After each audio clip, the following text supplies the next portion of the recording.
আমার কাছে এক হাজী সাহেব বহু আগে, মনে হয় 19-20 বছর আগে, আরো বেশি হতে পারে, আমি প্রথম যখন ইমামতি করি, আমার কাছে এক হাজী সাহেব এসে বলে, হুজুর আমার জমি জমাগুলো সব মসজিদ মাদ্রাসা করতে, উনি একটা জমি আমাকেও মসজিদ করার জন্য মাদ্রাসা করার জন্য দিছিলেন, আমি এটা করতে পারি না, সময় পাই না, আরেকজনকে বলছি দিছে আরেকজনকে। তো আমার কাছে এসে বলে, হুজুর আমি আজকে একটা মাদ্রাসার জমি দিয়ে দিই, আরেকটা মসজিদের জন্য দিয়ে দিই, আরেকটা গরিবদেরকে দিয়ে দিই, আমার ছেলে মেয়ে আমার বউ পারলে আমার গলা চিপে মেরে ফেলে, যে বুড়া কি পাগল হয়ে গেছে নাকি, সব দিয়ে দিচ্ছে কেন, আমরা কি করব?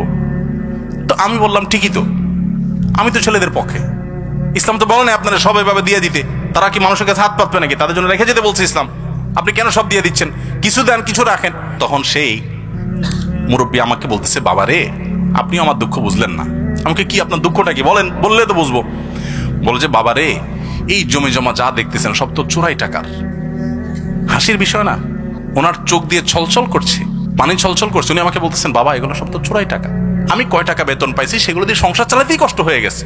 তখন বিভিন্ন সময়ে ঘুষ নিয়ে নিয়ে এসব জমি জমা করছি, বুঝি নাই তখন আল্লাহর ভয় ছিল না। এখন বয়স ভার হয়ে আসছে, সকাল বিকাল চোখে শুধু কবর দেখি, জীবন পুরোটা শেষ করে ফেলছি, সামনে মৃত্যু ছাড়া কিচ্ছু নাই, দেখতে পাচ্ছি পরিষ্কার, সবাই সবাইকে নিয়ে ব্যস্ত, ছেলের ফ্যামিলি নিয়ে, মেয়ের ফ্যামিলি নিয়ে আনন্দ ফুর্তিতে ব্যস্ত, বাট আমি আমার চোখের সামনে কবর ছাড়া কিছু দেখছি না। একের পর এক সাথী সঙ্গী হারিয়ে যাচ্ছে, আমারও সময় যখন তখন চলে আসবে।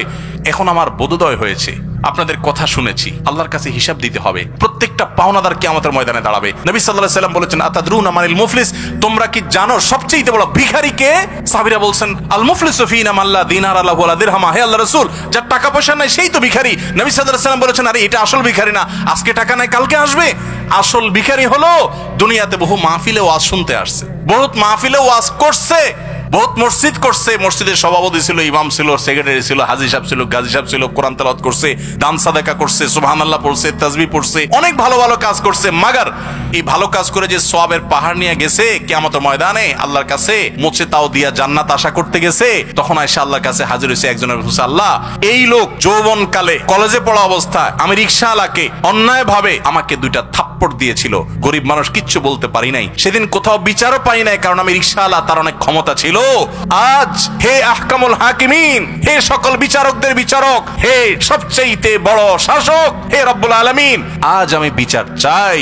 আরেকজন এসে বলবে, আল্লাহ আমার জমির আইল ঠেল ছিল, বলতে পারি নাই, তার ছেলেরা অনেক পাওয়ারফুল ছিল, আজ আমি বিচার চাই। এক একজন হকদার যখন আসবে, তার ওই যে সারা জীবনের কামাই করা হজ উমরা সওয়াব এগুলো থেকে দিয়ে দিয়ে বিদায় দেওয়া হবে, হক দিয়ে দিয়ে বিদায় দেওয়া হবে। সেদিন তার টাকা দিয়ে বিদায় দিতে পারবে না, সওয়াব দিয়ে বিদায় দেওয়া হবে। পাহাড় পরিমাণ আমলের সওয়াব নিয়ে এসে সেগুলো পাওনাদারকে দিতে দিতে রিক্ত হস্ত খালি হস্ত হয়ে জাহান্নামে যখন নিক্ষিপ্ত হবে, নবী সাল্লাল্লাহু আলাইহি সাল্লাম বলেছেন, এই লোক হলো আসল ভিখারি, এই লোক হলো জনম দুঃখী, এই লোক হলো সবচেয়ে কপাল পোড়া, যে মানুষের হক মেরেছে, দুনিয়াতে আজকে তার সমস্ত আমল সমস্ত সওয়াবের বিনিময় দিয়ে তাকে মুক্ত হতে হয়েছে, খালি হাতে তাকে জাহান্নামে যেতে হয়েছে।